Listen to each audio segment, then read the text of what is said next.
20 piso kada kilo ng bigas. Pangako ito ng gobyerno para sa milyon-milyong Pilipino. Grabe, 20 piso lang kada kilo ng bigas. Kaya ba talaga posible ito? 20 piso kada kilo.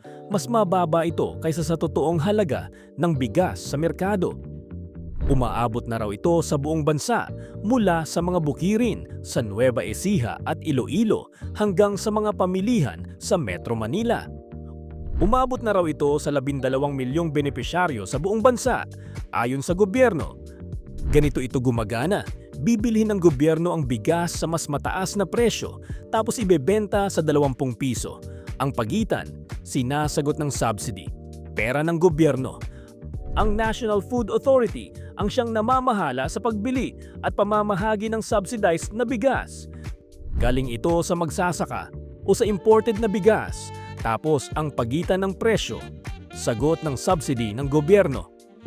Pero sapat ba talaga ang pondo ng bayan para dito, lalo na sa matagalan?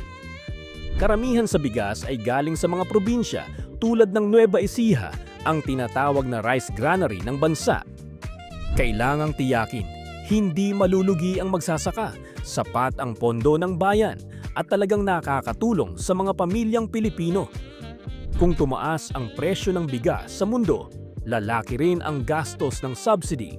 Kaya lumalabas ang tanong, sustainable ba ito sa matagalan? Sa mga tindahang tulad ng Kadiwa, doon binibili ng mga Pilipino ang subsidized na bigas. Malaking tulong nga ito sa mga pamilyang nahihirapan, pero ang tanong pa rin, kaya ba ito sa matagalan? Kaya, sulit ba ang 20 pesong bigas? Ikaw, ano sa tingin mo?